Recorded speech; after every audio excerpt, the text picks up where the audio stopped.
Welcome into the DNVR Avalanche podcast. We got Eric, we got AJ, we got Rudo coming to you live as the Avs are taking on the Toronto Maple Leafs, but you can breathe a sigh of relief because the Avs are at home, so that means they're allowed to win hockey games.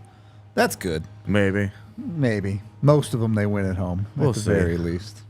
For tonight, Freddie Olofsson on waivers. A little bit of a, I don't even know if it's that surprising, to be honest with you, but it does mean Chris Wagner will continue to be in the lineup for the Avs. In the immediate, is there much to say about this?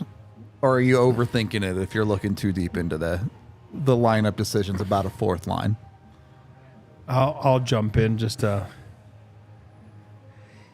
You hear that term all the time, roster flexibility. And I think you need a little bit of roster flexibility at this time of year if you're working on a deal, if you're working on anything, right? There's still a roster, 23-minute roster till the deadline. There's still technicalities.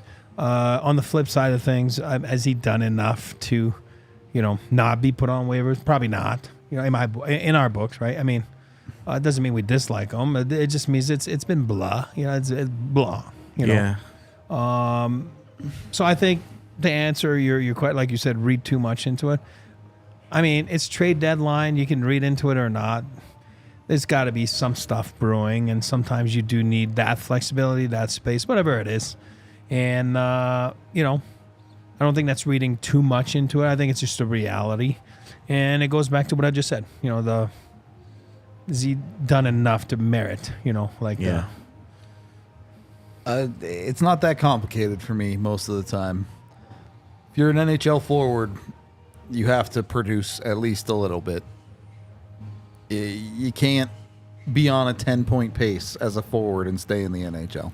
Unless you are great at killing penalties and great in the face-off circle. Of which he is neither. That is not Frederick Olofsson. Or, we've talked about that, you and I, all the time.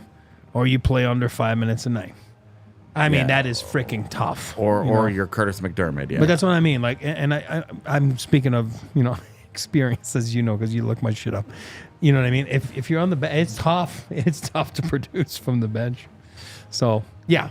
But I think we're all saying the same thing, So maybe a bit of an extended look at Chris Wagner here before whatever happens with the trade deadline ends up happening for Colorado, whatever that may be. I also think that this could just be a case of if he passes through waivers, then They have 30 days. They have 30 days. So if a team wants to acquire him at the deadline, if he's a throw-in for a contract balancing in a deadline deal, doesn't have to take up a roster spot. Exactly. Well, and that team has the flexibility to either play him in the NHL for a couple of weeks and take a look at him, or just drop him down to the AHL team right away. There's flexibility there, and if somebody claims him, well, then that's one less contract, and you've moved on. So, ladies and gentlemen, that is the definition of roster flexibility right there.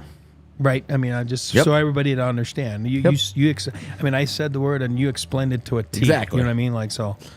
A lot of different factors. options. Yes. It just opens up a lot of avenues for teams. A team either acquiring him or the team trading him or whatever. I'm telling you because I've lived it, and I've lived it a couple times. And sometimes if you're not prepared and not ready, and it's like the water gets hot, it gets boiling because of the word deadline, right? So it's like your stuff has to be done, and then you're chasing someone, and everyone's being chased, and everyone's talking, and you called our assistant GM over there. It gets nuts if you haven't done that type of stuff beforehand. So I think these are necessities to be done, and I think they're just precautionary moves for whatever needs to be done. You had a great start out of Ananen the other day, even in a loss. You had a great game out of Georgiev the game before that. Shit, you didn't even get a bad game out of Georgiev against Arizona before that. For being honest about it was how that game... a 9-11, I think he finished that game with or something. I think it was a 900 straight up. But is that what it was? You remember that? You remember how that game played out? Yeah. Like, Georgiev was actually pretty good in that game, and it kind of felt dirty that he got tagged with a couple with 3 more goals. Yep. couple of silly ones as always with Arizona. But Yeah, so you're sort of feeling like you've gotten a good week of goaltending. You're gonna need it today, man. when you look across the way, as Eric loves to do, the Leafs are starting Samsonov, who. They're starting Martin Jones.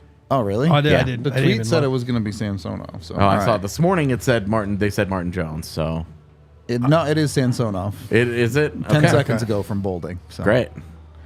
A guy who on Weird. any given night can look horrible or look great.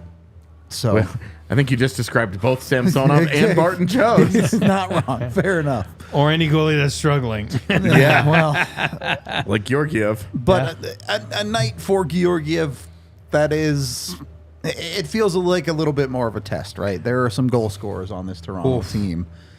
There's Doesn't matter. He's got to give the 2 or less number despite the high end talent there, Yeah. or is this more of a he just got to give the Avs a chance type night? But both. Really, in my opinion, it's 2 or less though. Okay. Because it needs to be, and to answer this question, every game the rest of the season, it's 2 or less every night. No excuses. Yeah, no All right. more dicking around with this. Oh, he's trying to find his game. He's trying to find himself. Oh, you know what? You know what? Your crisis of confidence can happen in December and January, but It's go time now. it's March. yeah. The March is next week. Yeah. The deadline is 2 weeks away. Yeah. It's time. It's time, brother. You got to tighten the screws, and if you're going to be the guy on a Stanley Cup run, then you have to start to show it now. Yeah. Now. Fair enough. Because if he does not, if he costs them a playoff run this year, he's gone. I don't think he finishes the 3-year deal. I think he's gone over the summer, and the Avs are one of the teams that makes the Saros, Markstrom, John Gibson type move. Truly. I mean, there's down the street here at Ball Arena. It might feel like the 4th of July tonight. I mean, honestly, there's a lot of fireworks, you know what I mean, on both teams. Holy cannoli. And those guys, especially the last 4 or 5 games, they're 6+ goals. We'll talk about it later, but that doesn't mean that the final has to be 8-7. You could have a lot of fireworks, a lot of high danger scoring chances, and the game's a 3-2 game in overtime. I mean, that's just the way it is. That's what hockey is. You know, sometimes, and especially in the playoffs, right? When you're playing too high potent, offense, you're gonna. Hey, listen, they're gonna give up a few high danger chances tonight. All right, that's just let's get used to it now. Like let's get ready for it. And so will Toronto. You know what I mean? Because both teams are good, like offensively. So it's whoever has the best goaltending tonight. And I think that's why we're talking about goalies right now. But whoever has the best goaltender tonight has a big chance to win the game. I mean, it's not rocket science. Yeah, sometimes hockey's It's not. the guys who play the positions that are important got to play well. That's right. I don't know. It's not that complicated. How complicated are your 3 keys for tonight? It's not complicated at all because I just kind of touched up on it a little bit. But number one is you bring the fire hoses. I mean, the Leafs are on absolute fire right now. They've scored 4+ goals in 6 games straight. What are they, 7-0 right now? Last 7 or 8-0, something like that. Right. Yeah, I'd have to check that. They produce and score at will. I mean, they are streaking. We were talking about Frank the Tank last game. Like, boy, oh boy, are they bringing right now Frank the Tank back to reality TV right now because it's kind of scary. Number 2, take time and space away. Matthews is going to get his chances. He will. But just limit them. And when you do, don't give him that time and space. Just take it away from them. And the special teams, we talk about them all the time. They're huge tonight. We just talked about goaltending. Well, don't take too many dumb penalties because you know what? This Matthews, this Nylander, and those guys, and Morgan Riley's back, right? Came back last game, and those Good guys for the can Avs. score. Yeah, exactly, defensively. But on the power play offensively, then he does a good job, right? So, number 3, outshine their stars. I mean, there's a lot of stars out there today. I mean, 8, 96, 29. And I'm throwing 40 in there. Let's go. I'll freaking shine the Mariners and Nylanders and Matthews and those guys, you know what I mean? And then go mano a mano like tonight. Let's just go at them. Home dominance. You've been great all year at home. Just go at them. Pedal to the metal. Rock and roll. Should be a fun night tonight. Actually, 5 o'clock starts. Almost like late afternoon. You know what I mean? Feels good. Feels good. I love your number 2 there because the Avs have lost some games where the special teams battle is tied. Yeah. Where they don't necessarily win it. But I can't remember the last time the Avs lost a game when they won the special teams battle. It's real hard to lose hockey games when you're winning the special teams It goes battle. hand in hand, you know? Yep. Especially when you're looking at the Leafs as well. You know what I mean? The way they're built. You know what I mean? They're And against teams like that, it's not that complicated. You got to be disciplined. You just don't put yourself on the penalty kill in the first place. Well, and my hope is that going against some of the caliber of players that they will be Elevates them a little bit. that you'll see a Mikko Rantanen that just, you know, the It guy clicks, that guy that we've spent most of this year just dying to see Yeah. and have not seen nearly enough. You know, with Cale, I still feel like, is he hurt? I don't know, but he's got to find a way to produce. If he's going to play, he has to produce. Yep. There's no excuses. If you decide you're healthy enough to play, you have to produce. Yep. And we're up to 7 straight with no points. Oh yeah. Put an end to it, man, and not with a secondary Pop off. assist on an Yeah. empty net goal. I want a 4-point night from the guy. Like, dominate this game. Yep. Dominate them. Am I spoiling your who's got to eat right there? No. No, I'm here for the Cale take, but I need to know who's going to Circle K tonight. Who's eating? I'll give you guys first choices. Are you sure? You always get yours Yeah, stolen. we do steal yours. No, a the lot. last It's game true. I went first. I took Sammy, remember? Yeah, how about you go first? You never go first. I go first all the time. I got mine written down right here, and Tiff knows. So. It's you certainly. We're going to argue about who's going first, and then I'll we're going to go run out of first. time. I'll go. It's certainly you hit on one of mine, and that's Mikko. You look at the top of this Leafs lineup. You go Matthews, you go Nylander, you go Marner, you even go someone like JT, and you look at that star power, and you look at Mikko, and you say, "Look, man, we just need it tonight." It's no secret. You cannot let their stars be better than us, Yep. and you are a star, Mikko. You have to show up and be one. Far too many nights this entire year, you've just been a guy in the lineup. And great. You have ridiculous production anyway. It's awesome. I'm happy for you that you're that good of a player. But we need the best version of Mikko tonight. And if they don't get it, it's going to be a tough game for Colorado. So, Mikko, you got to eat, buddy. Yeah, mine's going to be Nathan McKinnon. He had a head-to-head battle with another Hart contender and Nikita Kucherov recently. It. Yep. Lost that one. I wanna see him outplay Austin Matthews, and it feels, you know, he's a point here, point there. I don't even care too much about the home point streak, but it feels like A big game. we haven't seen like that really like dominant Yep. Agree. Mac performance since the All-Star break. And Yep. so this is a good time for one. This is a good time for Nathan McKinnon to remind everybody this is why we were talking about him for the Hart Trophy. 40 games in, because now it's 60 games in. It's Austin Matthews and Connor McDavid. It's the usual suspects, right? You can't seriously be giving it to McDavid, right? There's 20 more games for that guy to just keep doing what he's doing, man. The Matthews thing, I get. If he scores like 75 goals or something stupid, I get it. I told you guys 25 games into the season how this was going to go, and it's going that way. With McDavid, the Oilers, look at them back from the dead, and look how great McDavid is, and he dragged them back into relevance. I'm telling you, man, that's how it's gonna go. This Vegas collapse really fits that narrative for him conveniently too, doesn't it? Well, I like both your picks, man, but on the flip side of it, McKinnon, then tonight you got the Toronto media, 5 o'clock start. I mean, you got the back east media. You know what? Like, just get yourself, a little more points, right? You know what I mean? Well, not points on the board, but like brownie points. You know what I mean? Like, whatever. Let's go. And You're gonna have the eyeballs tonight. You got Go the and do it. eyeballs tonight. You do. Go do it. And that's why the key was, outshine their stars. Like, you got the opportunity tonight to show, easy Austin Matthews. And you shoo there, big fella. You know what I mean? I'm the guy.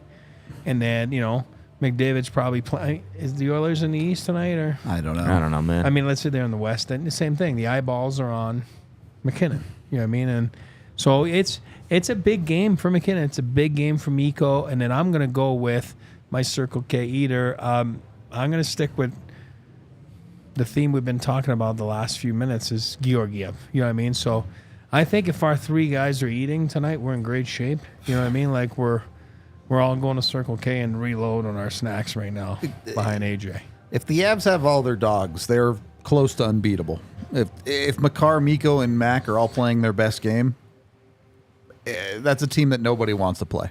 Yeah, I understand the frustration and the obvious roster hole and whatever, but I don't want to hear anything about Ryan Johansson until the big guys start playing like it again. Yeah, you're right. I just don't, if man. If you lose a game 4-3 because your stars had 3 goals, okay, yeah, maybe you need something out of Ryan. Absolutely, that is a very different world than you just lost a game 2-1 and Cale Makar hasn't scored a point for you in 7 games. Exactly. And we're talking about Ryan Johansson again. I'm not here for it. Mm-hmm.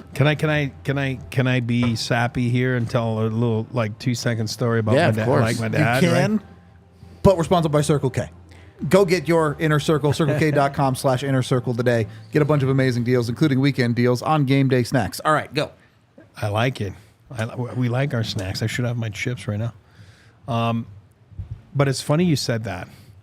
Because it's my philosophy. Always been, because I'm using my dad for example. Like my dad used to give his input with coaches, obviously, you know what I mean. But coaches have to coach. You have to let the coaches coach, right? That was always his philosophy. But when you're having a round table on a shoot the shit coffee, little round table, what we do every day. Yeah, exactly. But my dad was big on that, and it was called shoot the shit. Just Charlotte, she's listening right now, and she would be dying laughing, but it was called shoot the shit. And that's what it was. It was bring your coffee and shoot the shit. And let's talk. But AJ just talked like my dad would, because he would be, and I think I've said it before, like the dotted line, because he would get his marker out, and then that's in the coach's room, and the lineup's right there, and he would just draw like dotted lines below, Sakic, Forsberg, Blake, Watt. Be like, hey, I'm not saying those other guys don't matter. It's not what I'm saying.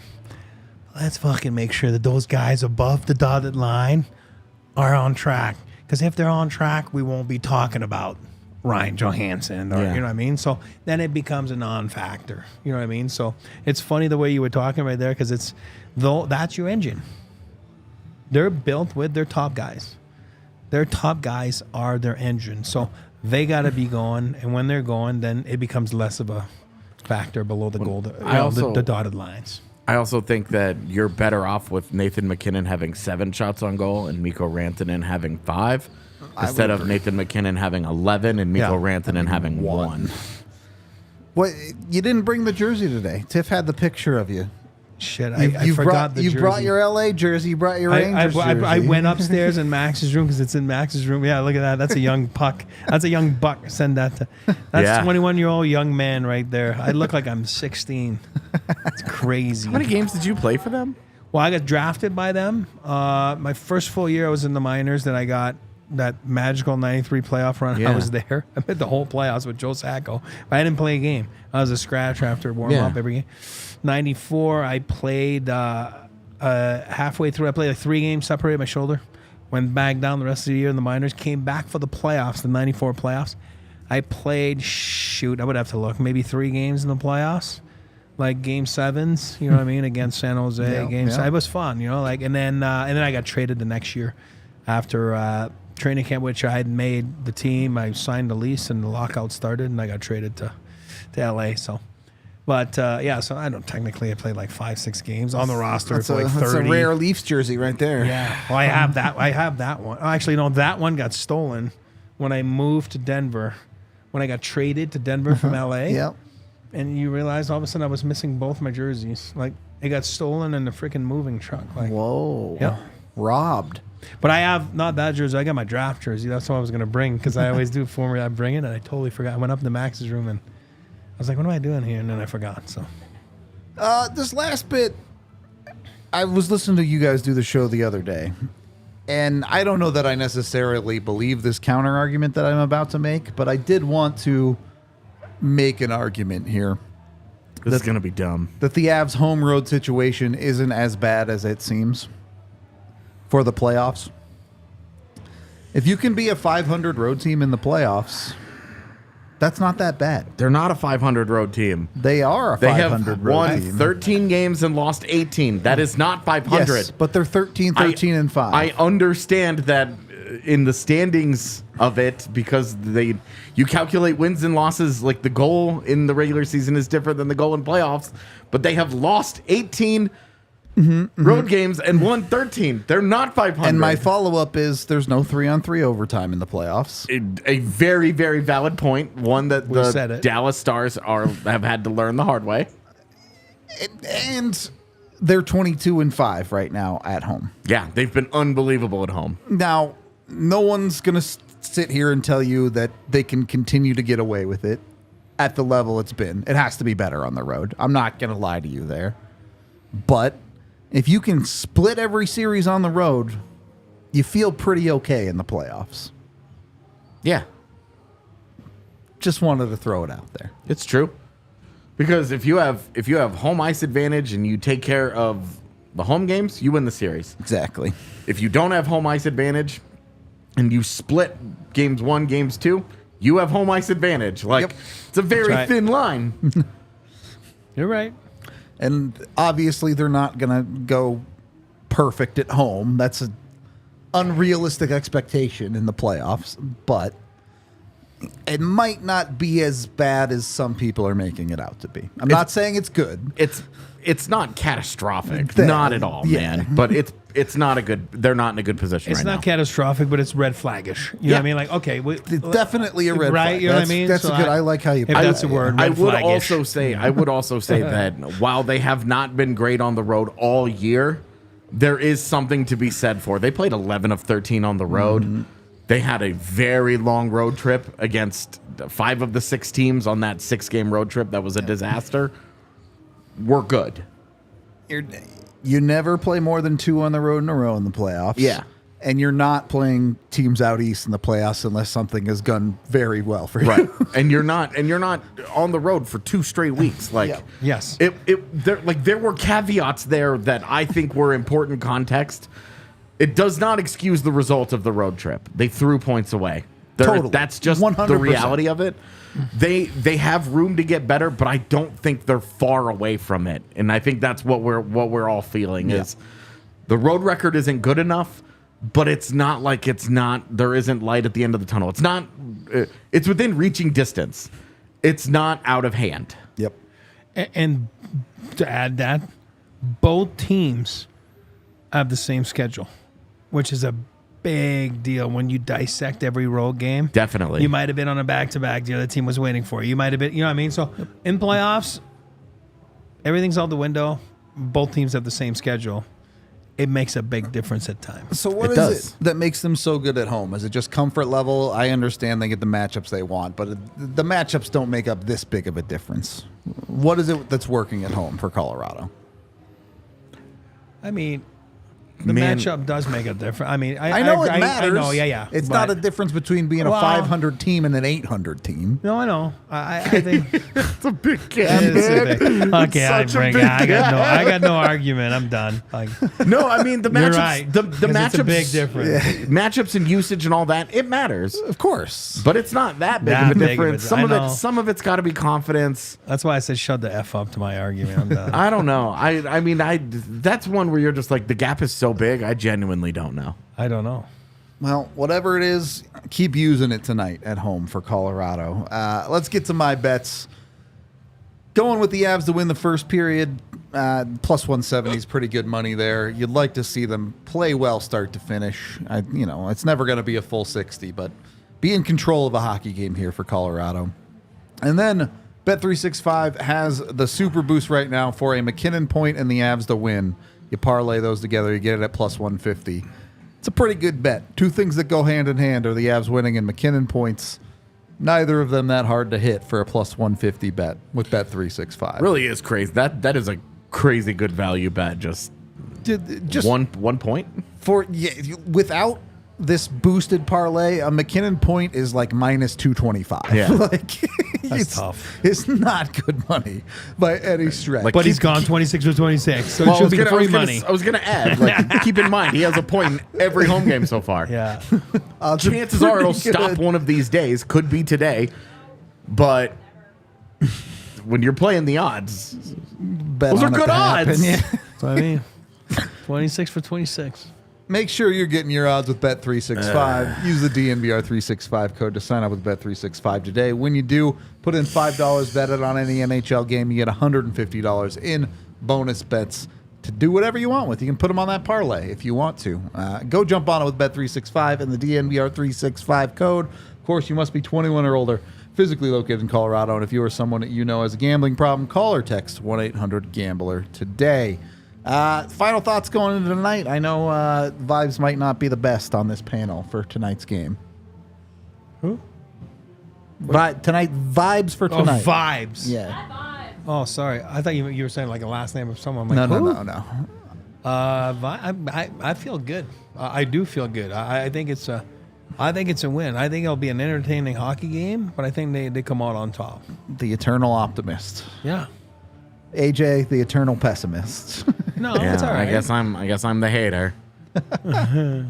Some days you got to be the You're hater. going with the Ryan Reeves hat trick? Is that what it is? Please don't hate that much. I just, from a vibes perspective, I don't feel good about it. Yeah, but it's just fair. It's not a hater. I don't feel good just in general. Has nothing to do with the game. When is the last like really good Avs game that they played? Like where the team just played The really LA game, well? probably before the All-Star break, I would say. Like where it was just cruising through, right? No, I just mean like where the team played well. Don't worry about the result. Where you just felt like, man, they just played a really good hockey game. Not relative to their opponent, because the Vancouver game was a great hockey game. It was really solid. First half of the Rangers game. That Okay, break so threw it me is the off. LA game then? Yeah. So you kind of do feel like they're due a little bit, Yeah. right? Like they're due, and They just we've put one together. We've yeah. talked about Mikko and Makar. Like, I might be the hater of the day, but Those dudes can only not score for so long. right, like, is it gonna surprise anybody if we get to the end of this game and those guys all have 3-4 points? Where you're like, okay, all right, this feels a lot better. Yeah. I hope you're. Now, is that enough to win the game? We'll see. But That's a whole entirely different question there. right. But you do have to feel like these Colorado Stars are just too good for this to continue. Going, yeah, for sure. I think that's a fair point. Leaf Stars might be able to do it too, though. So we'll just have to find out. We are going to get out of here to go to give the watch along. Might be a low energy watch along today, but we're going to do our best. Yeah, Rudo's sick. Yeah, I get have had through it. 37 minutes of sleep.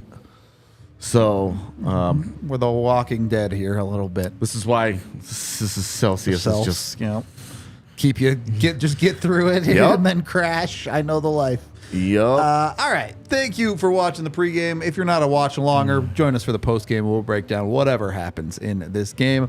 We'll talk to you soon. We all silly like the mayor.